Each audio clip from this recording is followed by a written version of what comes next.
You know what they say, you can't take it with you when you die, right? But that doesn't mean you shouldn't have more than enough to get you to that point. Today, I'm gonna talk about how to never ever run out of money in retirement and the 5 biggest mistakes that keep people from reaching that goal. All right, so number 1, this is something that even if you're just starting out, many people just make the excuse never to do it, which is you don't start small. You don't have the discipline to start doing something. Yeah, I remember hearing a story from my wife. She said that when she was being a counselor, she used to be a Dave Ramsey counselor. Yes, I know, I'm sleeping with the enemy. Don't worry, she's not a Dave Ramsey disciple anymore. But anyways, those people, they'd say, but I can't save anything. I don't have enough money. I'm too paycheck to paycheck. And she said, can you save $1? Well, I guess I can do $1.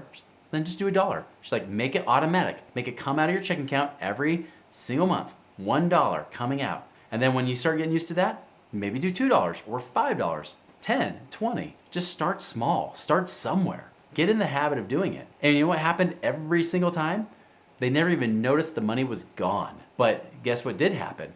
Their financial peace started going up. They started to have more cash reserves that they never knew they had.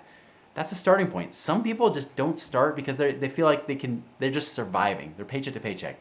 And trust me, I've been there. I've been that guy that was not just paycheck to paycheck. I've been in the hole $15,000, $16,000 a month. That means I was short $15,000 plus a month. I've been there. It sucks, okay? You can do something. Even back then, I could have said, you know what, I could still put $1 away. I could have done that, but I get it. When you're in scarcity, you make excuses. So one of the biggest mistakes is just start doing something now and allow the discipline to happen. Even if it has to be something where it's done automatically, where you just go to your bank online and you say, automatic transfer on this day of the month, X amount of dollars. Do that, start small. Number 2, another reason people don't hit their goals is they start too late, right? Now, I'm gonna give you hope. For those of you that feel like you are at this point where you're like, oh, is it too late for me to have any hope? The answer is no, not if you take some of the advice that we have. So hang until the end because I'm gonna give you some advice to actually accelerate and speed you up to your goals. But if you're not feel like you're at the point you're starting late, maybe you're younger, start now. Start doing something now. Even like just doing number 1, right? Just starting small, do something. Start saving that money. Save it and put it away.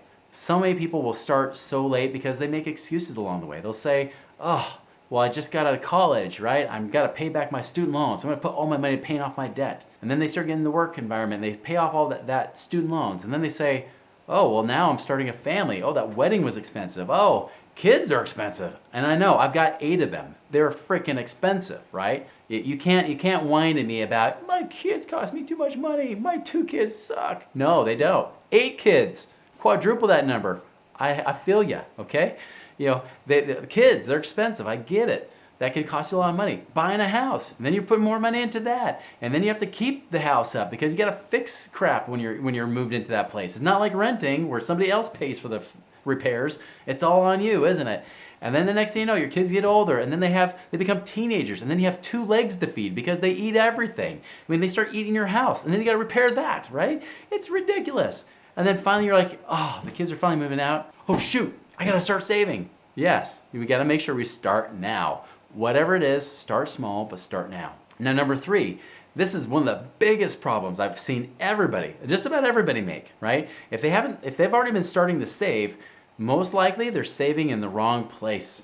If you're saving in 401ks, IRAs, Roth IRAs, you are saving in the wrong place. Now, if you're okay with riding market waves and possibly losing your shirt or delaying your retirement like my dad had to, where he had to wait an extra 15 years to retire because the market tanked right by the time he hit his 60s, fine, you can do that.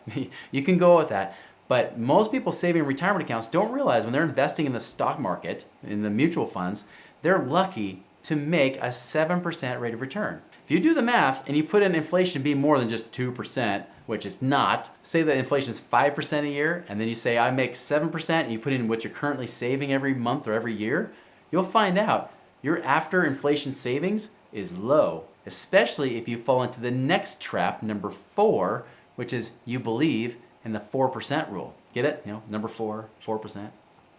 I did that. You know, I think I got you. The 4% rule.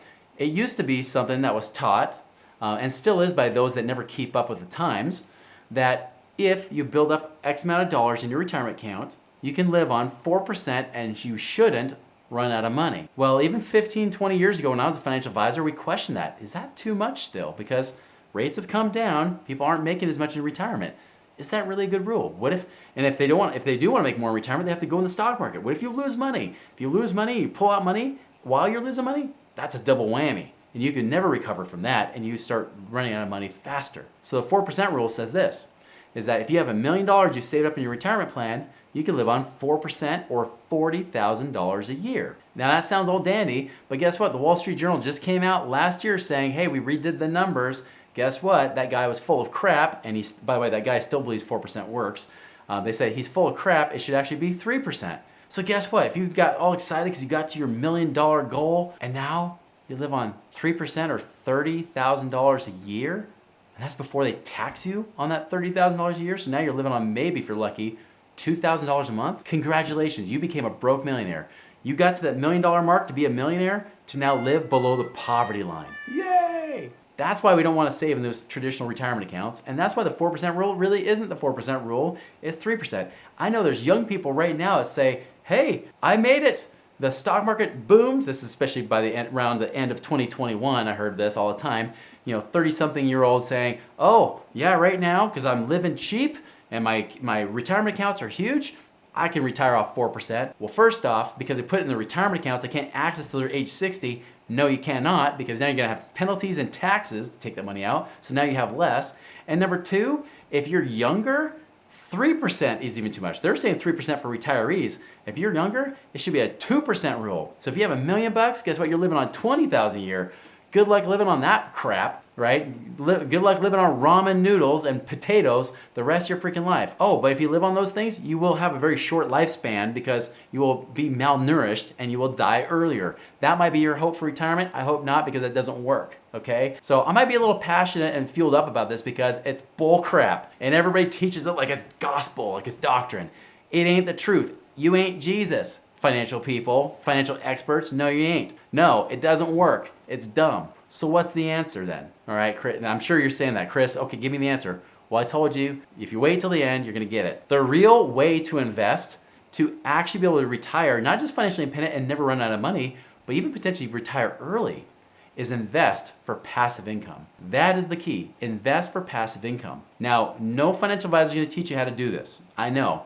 Because I had a client that came to me, he was 60 years old, just retired from his job. He said, Chris, I got $1 million that I've saved in my retirement account. My financial advisor says I can only live on about $30,000 a year. How am I gonna do this? How do I make it work? And especially with inflation going up, how do I make this work? I said, we gotta get passive income coming in. He said, that's what I want. I want passive income. How do I get it?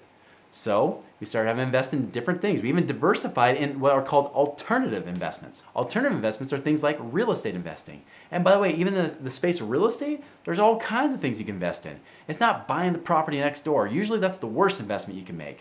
It's buying properties in places where they're not affected by all the ups and downs of real estate markets. They're also paying you much higher rent than probably what you'll get next door. There are also things like apartment buildings. You can invest in those. You can invest in self-storage units. You can invest in raw land. I have $100,000 invested in raw land, paying me $4,500 a month right now. I love it, right? There's oil and gas. We're getting paid 20% plus returns in an oil and gas investment right now. Because if I'm gonna have to pay more at the gas pump, I might as well make money off of it, right? Those are the kind of things you can do in the alternative space that no financial advisor will offer because they can't legally offer it. Their licenses won't let them. They can only offer you the same old crap of mutual funds and insurances. That's all they can do. So when you invest for passive income, here's the beauty. Just like this guy that was trying to retire at age 60, had $1 million in retirement account, we took that and bought a few properties. But he didn't want to just buy properties. He didn't want to have that. Even though he had somebody else managing the property, so he was hands off, he wanted to invest in other things. So he invested in some apartment buildings. He invested in some oil and gas investments. He's even starting to invest in some raw land partnership where he doesn't buy the raw land. Somebody else does all the work for him. He's just the financing partner. And guess what? He's now over $10,000 a month of passive income, which was his goal to hit. He is there now with that same thing. And you know what the bonus is? Here's the cool thing. Hey, he got a bonus actually from his employer. So he said, Chris, guess what? I just got some more money that came in from a pension. And they said either I can take it monthly from them or I can take it in cash and I can invest it. And I said, don't take the pension from them, invest it. And so now he's going far above and beyond it. Because that's the other concern people have is, oh great, I hit 10,000 a month now, but what if I need 11,000 a month because of inflation, because it's going crazy right now? That's where you want not just passive income investments that pay you at least 10+% returns, but ones that actually give you growth too. And that's what we're doing for him so that it can keep growing year after year, keeping up or even beating inflation. And that is how you never run out of money. So to recap here really quick. 1, start with something. Start now. Don't start too late, and don't even make the excuse that it's too late. Start with something. Even if it's a small amount, start saving that money. You can even save it in places like infinite banking, like we've talked about in other videos. Make sure you're not saving in the wrong places, especially the retirement accounts, and especially if you want to retire early. Every retirement account is pretty much the wrong place for you, right? Save in the right places so that you're not just counting on that 4% rule, which is even true. It's really 2 or 3% rule. Instead, we invest for passive income. Get money working for you much harder than it has been so you don't have to keep working so hard for money. That's how you can ensure you don't become the Walmart greeter. That's how you can make sure you don't run out of money so that you can enjoy your life and not just have the money, but guys, you have the time and the resources to be able to see your family. Just like many of our clients now, they're saying, great, I can go visit my grandkids in multiple states whenever I want because I'm not bound by that fixed income. I gotta live on that fixed income, sit on my porch drinking lemonade, and that's because all I can afford, and I can't afford to even leave the house because gas is too expensive. You don't have to worry about that because you're investing for passive income. You're making more than you ever need, and you create a legacy because not only do you have money for you while you're alive, you could pass it on to your heirs if you do it right, even pass it on without having to pay a lot in taxes so that they can build a greater legacy beyond you. That's how you do it. Guys, if you like this video, check out how to achieve financial independence and retire early right now.